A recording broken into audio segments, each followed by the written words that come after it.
જો આગળ વધ્યા અને આપણને જાણકારી આજે સારી તેજી એક જોવા મળી રહી છે એ છે મેટલ કાઉન્ટર્સ એક ટાટા સ્ટીલમાં જો 3.25% તેજી આવી છે। વેદાંતા હિન્ડાલ્કો એક સારી તેજી દર્શાવી રહ્યા છે। જેએસડબલ્યુ સ્ટીલ ફરી પાછો એક પોઝિટિવિટી આજના દિવસે દર્શાવી રહ્યો છે।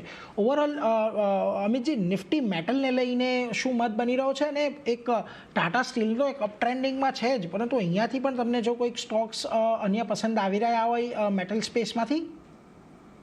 ઓવરઓલ નિફ્ટી મેટલ સૌથી પહેલા આપણે જોઈએ તો જે બ્રેકઆઉટ બતાવે છે આ ઇન્ડેક્સ નીચે 10,320નો 10,320 ઉપર જેમ નિફ્ટી મેટલ ઇન્ડેક્સ નીકળે છે ત્યારબાદ પાછું એક બાઇંગ કન્વર્ઝન આપણને થતા જોવા મળી શકે છે। અત્યારે કરન્ટલી આપણે જોઈએ તો સેટઅપ પોઝિટિવ લાગી રહ્યું છે, almost near to monthly resistance અને વીકલી રેઝિસ્ટન્સ આવતા પણ જોવા મળી રહ્યું છે આ ઇન્ડેક્સ।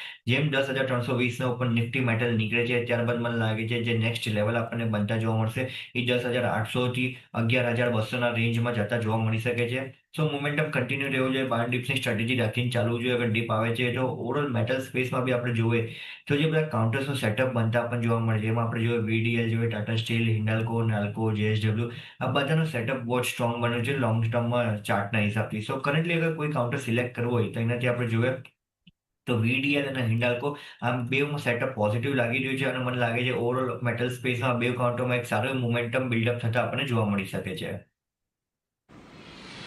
ટાટા સ્ટીલમાં એક સારો એવો કાઉન્ટર બિલ્ટઅપ થતું જોવા મળી શકે છે, એટલે એના પર એક નજર રાખજો। એટલે અહીંયાથી મેટલ સ્પેસમાં એક સારી એવી તેજીની અપેક્ષા અહીંયાથી બનતી દેખાઈ રહી છે, એટલે એના પર એક ફોકસ ખાસ કરીને રાખીશું।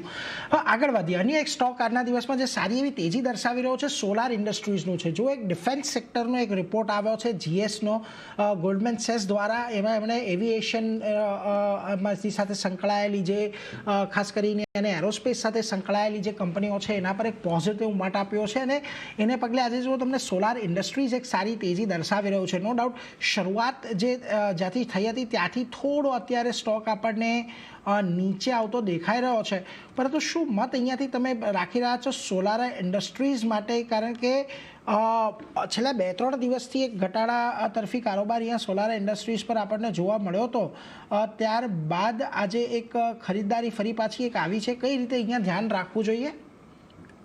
આપણે જોઈ નથી તો છેલ્લા 3 મહિનાથી કન્ટિન્યુઅસલી એક ઘટાડો આવતો આપણને અપસાઇડના લેવલથી જોવા મળ્યો છે।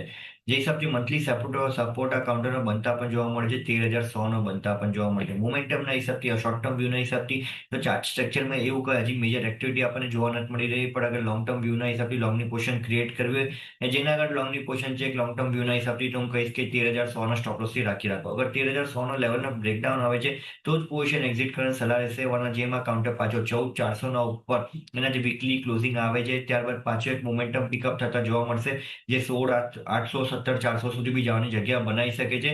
બટ 13,100નો એક મેજર સપોર્ટ રહેશે, એ સપોર્ટથી લોંગની પોઝિશન રાખવી જોઈએ। 13,100નો એક સ્ટોપ લોસ છે એને અહીંયાથી ખાસ ધ્યાનમાં રાખો અને તમારી પોઝિશન હોય તો અત્યારે જાળવી રાખો, એટલીસ્ટ એના પર એક ખાસ ધ્યાન રાખતો જો, એટલે એને લઈને એક પોઝિટિવ મત આવતો જોવા મળી રહ્યો છે, એટલે એના પર એક ફોકસ રાખીશું। પરંતુ આગળ વધીએ અને અન્ય સ્ટોક પર આજના દિવસે ચર્ચા કરવી છે અને જાણકારી જુઓ આજે ઓઆઈ એક્શન તમને આવતું દેખાઈ રહ્યું છે, એમાં એક કાઉન્ટર ડિલિવરીનું છે।